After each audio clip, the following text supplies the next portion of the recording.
नमस्कार, मैं डॉक्टर कविता स्वागत करती हूँ आप सभी का संस्कृत शाला की आज की कक्षा में। और हमारा आज का विषय है 9वीं कक्षा का 5वां पाठ, जिसका नाम है सूक्ति मौक्तिकम। देखिए, सूक्ति यानी कि सुंदर वचन, जो सुनने में भी मधुर हो और जो हमारे लिए बहुत ही हितकारी भी हो। और संस्कृत साहित्य में ऐसे बहुत सारे वचनों का, बहुत सारे श्लोकों का संग्रह है। तो आज हम पढ़ने जा रहे हैं एक ऐसा ही पाठ जिसमें हम बहुत सारी अच्छी अच्छी बातें, जिसमें से एक को भी यदि हम जीवन में धारण कर लें तो हमारा जीवन बहुत बढ़िया हो जाएगा, बड़ा आनंदमय हो जाएगा। तो पढ़ते हैं पाठ सूक्ति मौक्तिकम। उससे पहले एक सूचना, ये वीडियो जो है वो केवल पाठ के लिए है, अभ्यास के लिए। आप आई बटन को क्लिक करके इसका अभ्यास जो है वो अलग वीडियो में बनाया गया है, आप अभ्यास वहां से देख सकते हैं। और आप इस पाठ को समझने के लिए इस पाठ को 2 से 3 भागों में करके देख सकते हैं, ताकि आपको पाठ जो है वो आराम से, आसानी से समझ में आ जाए। क्योंकि एक पाठ एक ही दिन में ज्यादातर जो है वो हम नहीं करवाते हैं, तो इसलिए आप इस पाठ को 2 भागों में करके देख सकते हैं। और वीडियो को पूरा जरूर देखें ताकि आपको पाठ जो है वो अच्छे से समझ में आ जाए। तो चलिए आरंभ करते हैं सूक्ति मौक्तिकम।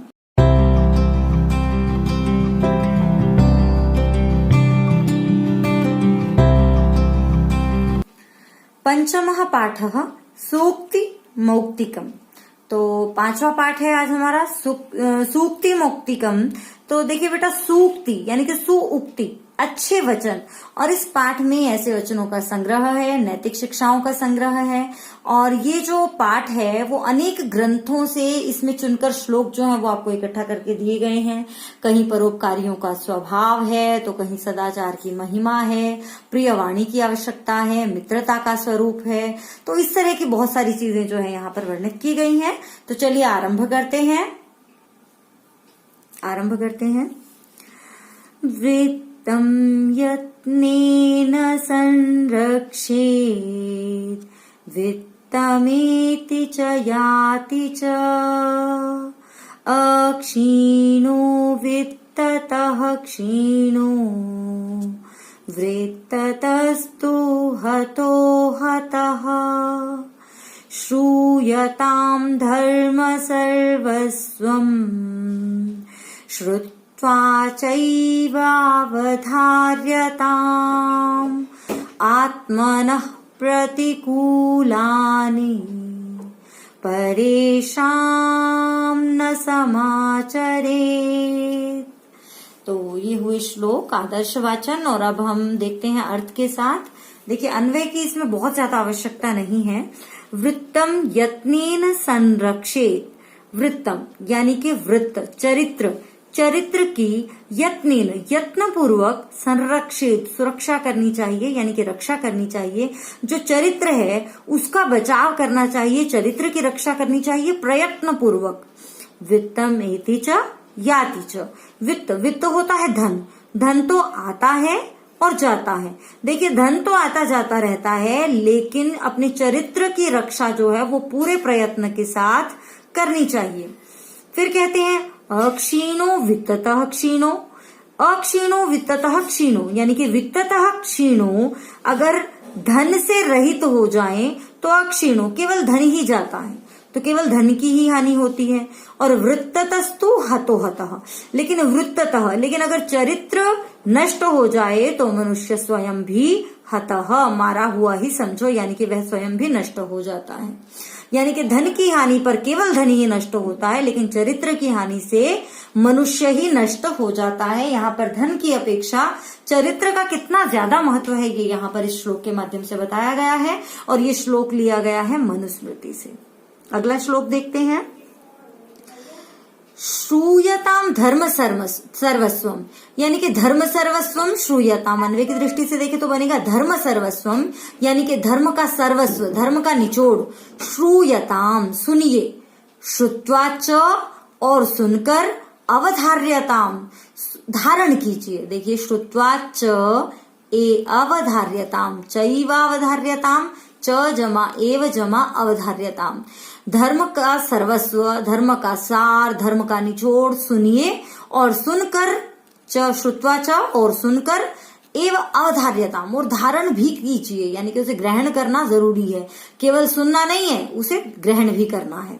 आत्मनः प्रतिकूलानि, आत्मनः प्रतिकूलानि, आत्मनः यानी कि अपने, प्रतिकूलानि, प्रतिकूल यानी कि जो जो हमें व्यवहार अच्छा नहीं लगता, जो हमें व्यवहार अपने लिए अच्छा नहीं लगता, परेशान न समाचरित, वो हमें दूसरों से नहीं करना चाहिए। जो बात हमें अच्छी नहीं लगती, जब कोई दूसरा हम पर गुस्सा करता है तो हमें अच्छा नहीं लगता, तो हमें भी दूसरों पर गुस्सा करना नहीं चाहिए।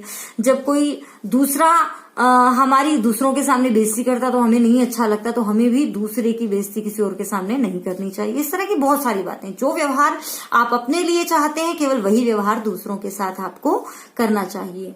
तो चलिए आगे देखते हैं। प्रश्न, पहला प्रश्न, किम यत्नेन संरक्षेत, देखिए और बताइए, किम यत्नेन संरक्षेत, किसकी यत्न पूर्वक रक्षा करनी चाहिए? वृत्तम, तो इसका उत्तर बनेगा वृत्तम। अच्छा चलिए अगला बताइए, अगला प्रश्न ध्यान से सुनिएगा। धनम इत्यस्य पर्याय पदम किम, ध्यान से प्रश्न सुनिएगा। धनम, धन तो आपको समझ में आता है ना। धनम इत्यस्य पर्याय पदम, पर्याय यानी कि पर्यायवाची, तो पर्याय पदम किम, तो क्या है धन का पर्याय? मुझे लगता है ज्यादातर बच्चे पहुंच गए होंगे, वित्तम, वित्तम आएगा। और ऐसे ही अगले में बताइए, किम श्रुत्वा अवधार्यताम, किम श्रुत्वा अवधार्यताम, तो धर्म सर्वस्वम श्रुत्वा अवधार्यताम। अगली श्लोक की तरफ बढ़ते हैं, उच्चारण करते हैं पहले। प्रिय वाक्य प्रदानेन सर्वे तुष्यन्ति जन्तवः, तस्मात् तदेव वक्तव्यम् वचने का दरिद्रता। पिबन्ति नद्यः स्वयमेव नाम्भ, स्वयं न खादन्ति फलानि वृक्षाः, नादन्ति सस्यम् खलु वारिवाः, परोपकाराय सतां विभूतयः। तो ये हमने श्लोक पढ़े और अब देखते हैं अगली व्याख्या इसकी। प्रिय वाक्य प्रदानेन सर्वे तुष्यन्ति जन्तवः, प्रिय वाक्य, मधुर वाक्य, प्रदानेन बोलने से, यानी कि मधुर वाक्यों को बोलने से, सर्वे तुष्यन्ति जन्तवः, सभी जंतु यानी कि सभी प्राणी, तुष्यन्ति संतुष्ट हो जाते हैं। अन्वय की दृष्टि से देखें तो बनेगा प्रिय वाक्य प्रदानेन, मीठा बोलने से, अच्छा बोलने से, सर्वे जन्तवः, सभी प्राणी, तुष्यन्ति संतुष्ट हो जाते हैं, प्रसन्न हो जाते हैं। तस्मात् इसीलिए, तदेव वक्तव्यम वैसा ही बोलना चाहिए, अर्थात मीठा ही बोलना चाहिए, मधुर ही बोलना चाहिए। वचने का दरिद्रता, बोलने में भी कैसी दरिद्रता? अरे बोलने में आपका क्या जा रहा है, कम से कम मीठा बोलिए तो सही, उसमें तो कुछ नहीं लगता, किसी का कुछ खर्च नहीं होता। तो यहाँ पर बहुत बढ़िया बात कही गई है कि हमेशा इंसान को मधुर वाणी का प्रयोग करना चाहिए, मीठा ही बोलना चाहिए, किसी से कड़वा नहीं बोलना चाहिए, क्योंकि मीठा बोलने से सब खुश होते हैं। तो इसमें तो किसी का कुछ नहीं जाता है, तो कम से कम मीठा तो बोलना ही चाहिए। अगला श्लोक देखते हैं। नद्यः स्वयमेव अम्भः न पिबन्ति, नद्यः यानी कि नदियां, स्वयमेव स्वयं ही, अम्भः, अम्भः होता है जल, स्वयमेव अम्भः यानी कि जल, न पिबन्ति नहीं पीती, नदियां अपना पानी स्वयं नहीं पीती। और वृक्षाः फलानि स्वयं न खादन्ति, वैसे ही वृक्ष भी फल जो है अपने वृक्ष पर जो लगे हुए फल होते हैं वो स्वयं न खादन्ति, अपने फल खुद नहीं खाते। और उसी प्रकार से वारिवाहा यानी कि बादल, सस्यम न अदंती, उसी प्रकार से जो बादल है वो भी तो अपनी फसल, अपने द्वारा उगाई गई फसल, क्योंकि बादल आते हैं, बारिश लाते हैं तो फसल उगती है, तो वो भी तो अपने द्वारा उगाई हुई फसल जो है वो खुद नहीं खाते। तो परोपकाराय, परोपकार के लिए होती हैं सताम विभूतयः, सज्जनों की सारी समृद्धियां। तो यहाँ पर बताया गया है कि जब नदियां अपना पानी खुद नहीं पीती, फल अपने वृक्ष जो है वो अपने फल खुद नहीं खाते, बादल अपने द्वारा उगाई गई फसल खुद नहीं खाते, क्योंकि जितने भी सज्जन लोग हैं उनकी जो भी संपत्ति है वो सताम विभूतयः परोपकाराय, सज्जनों की जो संपत्तियां हैं वो परोपकार के लिए ही होती है, अर्थात वो परोपकार के लिए ही इकट्ठा करते हैं। तो अब प्रश्न देख लेते हैं इसमें से कुछ।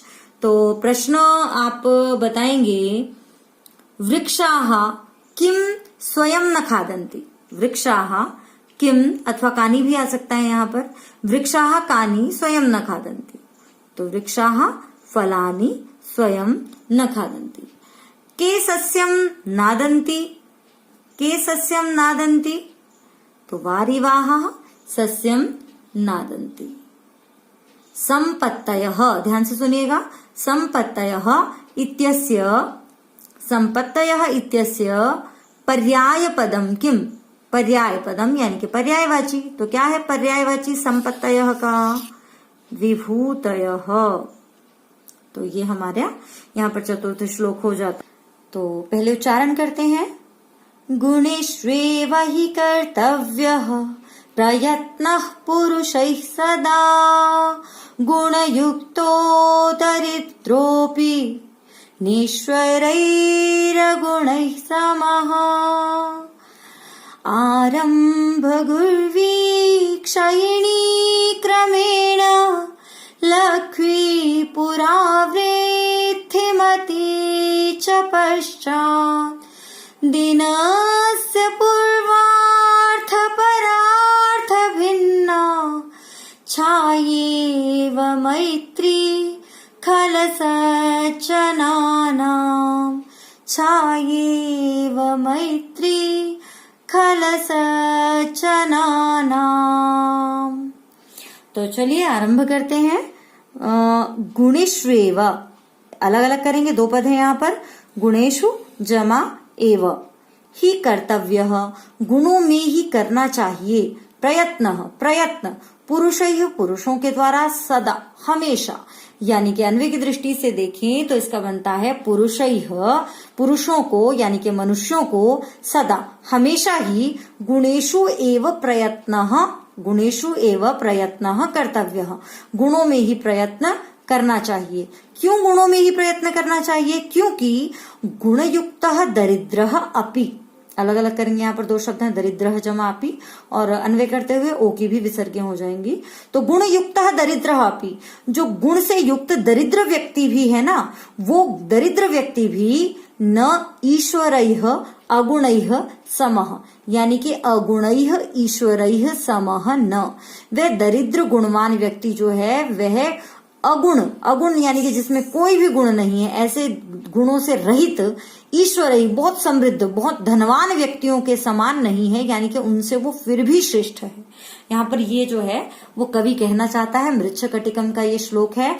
यहाँ पर जो कवि है वो ये कहना चाहता है कि हमेशा मनुष्य को गुणों के लिए ही प्रयत्न करना चाहिए, क्योंकि संपत्ति का ज्यादा महत्व नहीं है। चाहे कोई कितना ही संपत्ति वाला क्यों ना हो, वो एक दरिद्र गुणवान से अधिक महत्व उसका नहीं होता, यानी कि फिर भी दरिद्र गुणवान व्यक्ति ही श्रेष्ठ होता है। तो चलिए अब अगला श्लोक देखते हैं। यहाँ कहा गया है आरंभ गुर्वी, आरंभ में बड़ी, क्षयिणी क्रमेण और क्रम से कम हो जाती है, लघवी पुरा पहले छोटी होती है, फिर वृद्धिमती च पश्चात और फिर बाद में बड़ी हो जाती है। अब आप सोच रहे होंगे क्या छोटा क्या बड़ा, तो चलिए आगे देखते हैं। दिनस्य पूर्वार्ध परार्ध भिन्ना, दिन के पूर्वार्ध दिन का पहला भाग, यानी कि देखिए दिन को अगर हम यूं कहते हैं ना दोपहर से पहले दोपहर के बाद, तो दोपहर से पहले का भाग, और परार्ध यानी कि दोपहर के बाद का भाग।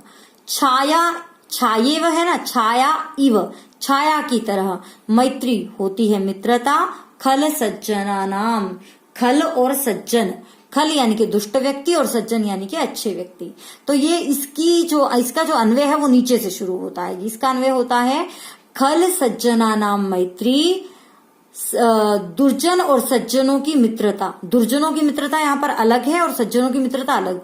दुर्जनों की मित्रता कैसी होती है और सज्जनों की मित्रता कैसी होती है यहाँ बताया गया है। तो खल सज्जना नाम मैत्री, दुष्टों की और सज्जनों की मित्रता, दिनस्य छाया इव दिन की छाया की तरह होती है। पूर्वार्ध परार्ध भिन्ना, जो कि पूर्वार्ध में भिन्न, यानी कि पूर्वार्ध में खलों की होती है जिस प्रकार मित्रता। कैसे ये देख लेते हैं। देखिए, जब सूर्य है, सूर्य आप मानिए ये पूर्व दिशा है और ये पश्चिम दिशा है, और जब सूर्य यहां यानी कि पूर्व दिशा से निकलता है, पूर्वार्ध, जब वो पूर्व दिशा से निकलता है यानी कि दिन के पहले भाग में, तो छाया जो है, किसी भी व्यक्ति की छाया जो है वो बहुत बड़ी होती है, क्योंकि सूर्य जो है वो बिल्कुल इस तरफ है, तो छाया उतनी ही बड़ी होगी। और धीरे धीरे वो छोटी होती चली जाती है, छाया धीरे धीरे छोटी होती चली जाती है। तो ऐसे ही दुर्जनों की जो है वो मित्रता होती है, जो आरंभ में तो बहुत बड़ी होती है, पहले तो बहुत बढ़िया लगती है, लेकिन धीरे धीरे छोटी होती होती होती होती वो दोपहर तक बिल्कुल खत्म, क्योंकि सूरज जो है वो सिर पर आ जाता है, तो उस समय तो छाया नहीं होगी। तो उसी प्रकार फिर अगला उदाहरण देते हैं, दिन की छाया के परार्ध भाग की तरह होती है सज्जनों की मित्रता। कैसे?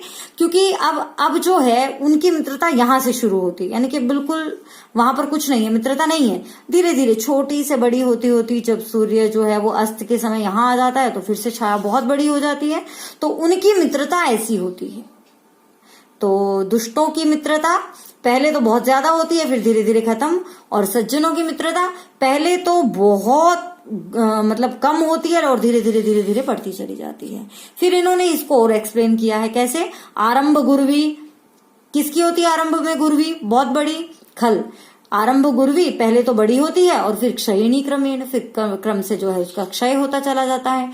और लघवी पुरा, सज्जनों की मित्रता पहले तो कम होती है लेकिन वृद्धिमती च पश्चात, और बाद में उसकी वृद्धि होती चली जाती है। तो ये नीति शतक का श्लोक है कि दुष्टों की मित्रता में और सज्जनों की मित्रता में क्या फर्क है। सज्जन जो है वो सोच समझकर मित्रता करते हैं, शुरुआत में आपसे बहुत ज्यादा नहीं घुलेंगे मिलेंगे, लेकिन वो आपके सच्चे मित्र होंगे। और दुष्ट लोगों की मित्रता तो आरंभ में आपको बहुत मजा आएगा उनकी कंपनी में, लेकिन वास्तव में वो मित्रता कभी भी अच्छी नहीं होती। जो एकदम से हो जाती है, मित्रता को समय लगता है।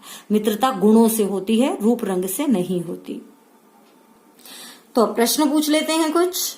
पुरुषैः सदा कुत्र प्रयत्नः कर्तव्यः। मेरा प्रश्न ध्यान से सुनिएगा। पुरुषैः सदा कुत्र प्रयत्नः कर्तव्यः। पुरुषों के द्वारा हमेशा कहाँ प्रयत्न किया जाना चाहिए? तो कहाँ प्रयत्न किया जाना चाहिए? गुणेष्वेव। कहाँ प्रयत्न करना चाहिए? गुणेष्वेव। अगला प्रश्न ध्यान से सुनिएगा। ईश्वरैः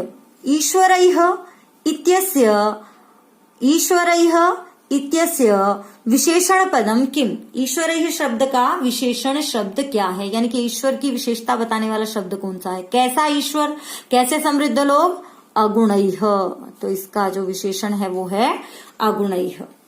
अगला प्रश्न, खल सज्जनानां मैत्री कीदृशी भवति? खल सज्जनानां मैत्री कीदृशी भवति। दुष्टों की और सज्जनों की मित्रता कैसी होती है? तो बताइए कैसी होती है, हमने श्लोक में पढ़ा था। आप कहेंगे ये तो पूरा आएगा। देखिए, अगर आप पूरा नहीं, ये सिर्फ इसमें आ जाता है, दिनस्य छाया इव, दिन की छाया की तरह। ये मैंने पूर्ण वाक्येन का प्रश्न पूछा था। तो खल सज्जनानां मैत्री दिनस्य छायेव पूर्वार्ध परार्ध भिन्ना भवति आप लगा देते हैं तो और बढ़िया। तो ये हो गया हमारा जो है पाठ का, ये 2 श्लोक भी हो गए हैं, 5वां छठा। अब अगले श्लोकों की तरफ चलते हैं। तो चलिए पहले आदर्श वाचन कर लेते हैं, मेरे साथ आप भी गाएं। यत्रापि कुत्रापि गता भवेयुर्हंसा महीमण्डलमण्डनाय हानिस्तु तेषां हि सरोवराणां येषां मरालैः सह विप्रयोगः येषां मरालैः सह विप्रयोगः गुणागुणकेषु गुणाः भवन्ति ते निर्गुणं प्राप्य भवन्ति दोषाः आस्वाद्यतो याः प्रवहन्ति नद्यः समुद्रमासाद्य भवन्त्यपेयाः। तो चलिए अब इन श्लोकों की व्याख्या देख लेते हैं। यत्रापि कुत्रापि, पहले तो इन दो शब्दों को अलग अलग कर लेते हैं। यत्र जमा अपि कुत्र जमा अपि, गता भवेयुः, चले जाएं हंसाः, हंस, महीमंडल मंडनाय। हंसाः, हंस अन्वय की दृष्टि से देख रहे हैं हम। हंसाः, हंस, महीमंडल मंडनाय, इस भूमि के मंडल को सुशोभित करने के लिए, यानी कि इस भूमि को सजाने के लिए, इस भूमि को शोभायमान करने के लिए, यत्रापि कुत्रापि गता भवेयुः, जहां कहीं चले जाएं। हंस जो हैं इस भूमि की सजावट के लिए, इस भूमि को सुंदर बनाने के लिए जहां कहीं भी चले जाएं। तेषाम सरोवराणाम हानि ही, हानि तो उन सरोवरों की ही होती है। हानि ही तो तेषाम सरोवराणाम या तेषाम सरोवराणाम हानि ही उन सरोवरों की हानि होती है। ये शाम जिनका मरालय सह विप्रयोग, मराल होते हैं हंस, हंसों के साथ वियोग हुआ है। देखिए यहाँ पर क्या कहना चाहता है कवि, इन्होंने हंस के माध्यम से कहा है कि हंस पृथ्वी की शोभा बढ़ाने के लिए जहां कहीं भी चले जाएं, लेकिन हानि किसकी हुई? हानि तो उन सरोवरों की हुई जिनका इन हंसों से वियोग हो गया, यानी कि जिन्हें छोड़कर ये हंस चले गए। वास्तव में ये हंसों के माध्यम से सज्जनों की ओर इशारा कर रहे हैं कि सज्जन व्यक्ति तो जहां भी जाएंगे वो भूमि की सुंदरता बढ़ाएंगे, वो भूमि उनसे सुशोभित होगी, पृथ्वी उनसे अलंकृत होगी, लेकिन वो तो जहां मर्जी चले जाएं, उन्हें कोई फर्क नहीं पड़ेगा, लेकिन हानि तो उस स्थान की होगी जिसे वो छोड़कर गए हैं। तो हंसों की तरह सज्जन लोग जिस स्थान को छोड़ देते हैं उनकी बहुत बड़ी हानि होती है। तो सज्जनों की हमेशा हमें कदर करनी चाहिए और खुद भी सज्जन बनने के लिए प्रयास करना चाहिए। तो अगला श्लोक देखते हैं।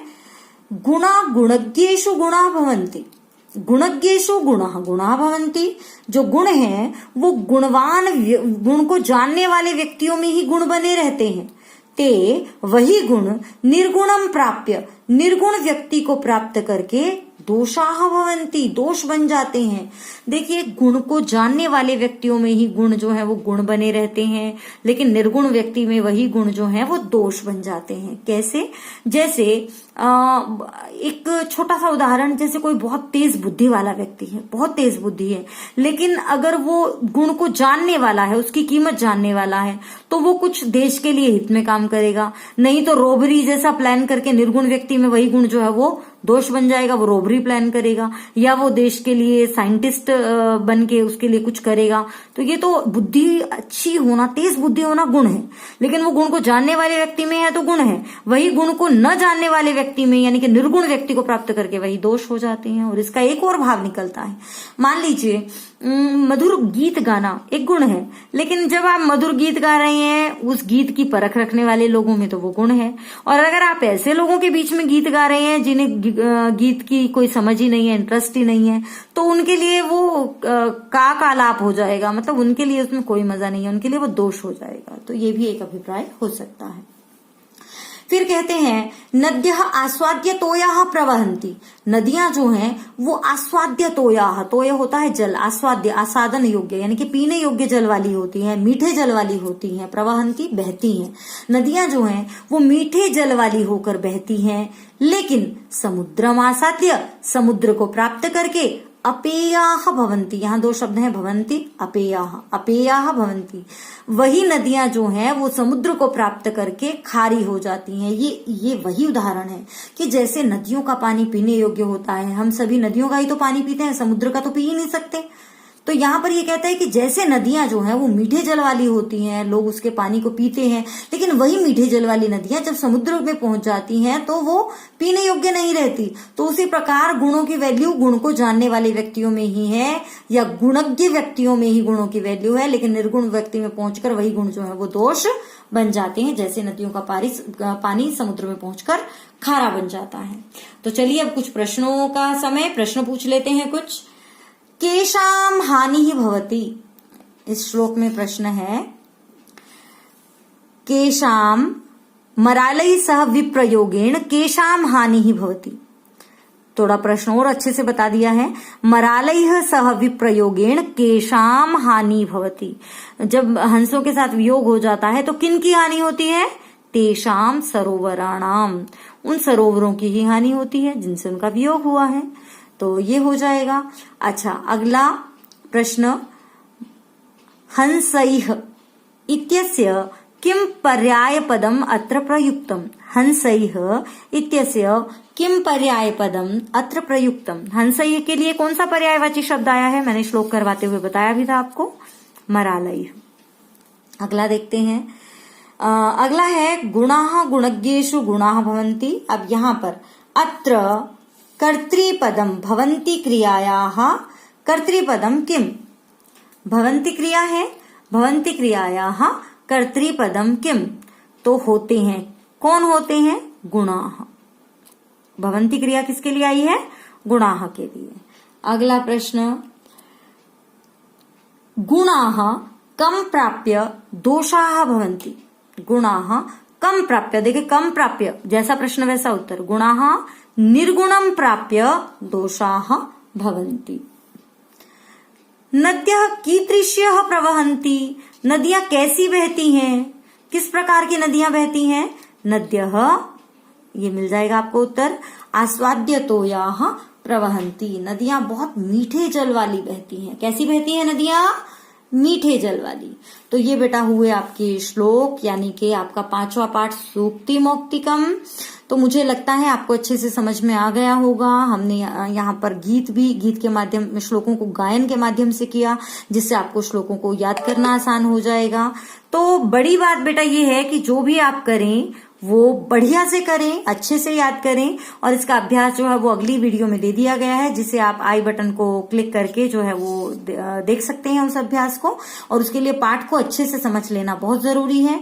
और ऐसे ही वीडियोस को देखने के लिए देखते रहिए संस्कृत शाला। और अगर आप हमारे चैनल पर नए हैं तो इस चैनल को सब्सक्राइब कर सकते हैं, ताकि सारी पाठ्य सामग्री सरलता से आप तक पहुंच सके।